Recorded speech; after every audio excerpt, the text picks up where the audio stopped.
ભાવનગરમાં પોલીસ દ્વારા ચુસ્ત બંદોબસ્ત ગોઠવાયો। ઇસ્માલમ ધર્મના પવિત્ર મોહરમ નિમિત્તે પોલીસ તંત્ર એલર્ટ બન્યું। શહેરના અલકા સિનેમા રોડ, શેરલારશા પીર દરગાહ, આંબા ચોક, નવાપરા, કુંભારવાડા સહિતના વિસ્તારમાં કલાત્મક તાજિયા બનાવવામાં આવ્યા। મોહરમના તાજિયાને આજે વિધિવત લોકોને દર્શન માટે પડમાં મૂકવામાં આવ્યા। મોહરમ તહેવાર નિમિત્તે શાંતિ અને સલામતી સાથે લોકો ઉજવણી કરી શકે તે માટે પોલીસ દ્વારા બંદોબસ્ત ગોઠવાયો। પોલીસ દ્વારા બેરિકેડ અને વોચ ટાવર ગોઠવી સુરક્ષા માટે તકેદારીના પગલાં લેવાયા।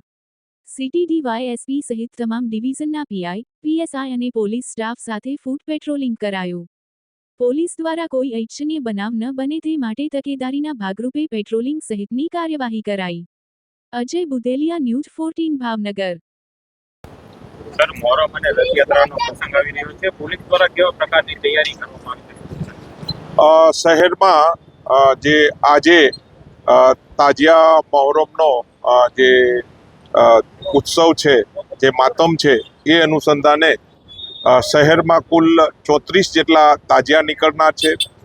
જે અનુસંધાને પોલીસ દ્વારા જુદા જુદા વિસ્તારની મહોલ્લા મિટિંગ કરવામાં આવેલા છે તથા કસ્બા અંજુમનની જે સંસ્થાઓ જે છે તેઓને સાથે રાખી અને શાંતિ સમિતિની મિટિંગ અને બીજી મિટિંગો જે છે તે કરવામાં આવેલી છે। વિસ્તારમાં રોડ માર્ચ, ફૂટ પેટ્રોલિંગ કરવામાં આવેલું છે। જે અસામાજિક તત્વો જે છે તેના અટકાયતી પગલાં લેવામાં આવેલા છે અને કોઈ બી બનાવ ના બને અને આજે કતલની નાઇટ હોય એ અનુસંધાને શહેરમાં 10 જેટલા પીઆઈ, 20 જેટલા પીએસઆઈ, 300 પોલીસ, 300થી બી વધારે હોમગાર્ડ જે છે તૈનાત કરવામાં આવેલા છે।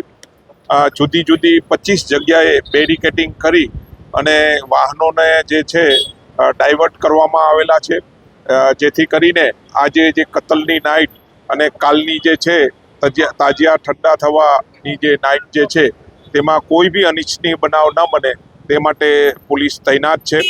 તેમજ આગામી જે રથયાત્રા અનુસંધાને બી જુદા જુદા વિસ્તારમાં જે મહોલ્લા મિટિંગ કરવામાં આવેલ છે તેમજ જે રથયાત્રાનું જે રૂટ છે તેની ઉપર માનનીય એસપી સાહેબની આગેવાની હેઠળ જે રૂટ માર્ચ તથા વ્હીકલ જે છે સાથે રાખી અને સંવેદનશીલ વિસ્તારમાં બી ત્યાં ફૂટ પેટ્રોલિંગ કરવામાં આવેલ છે। આગામી જે દિવસોમાં રથયાત્રા અનુસંધાને જે સંવેદનશીલ વિસ્તાર છે ત્યાં કોમ્બિંગ કરી અને રથયાત્રા પણ શાંતિમય વાતાવરણમાં, ભાઈચારાના વાતાવરણમાં પૂર્ણ થાય તે રીતે પોલીસનું આયોજન છે। Thank you.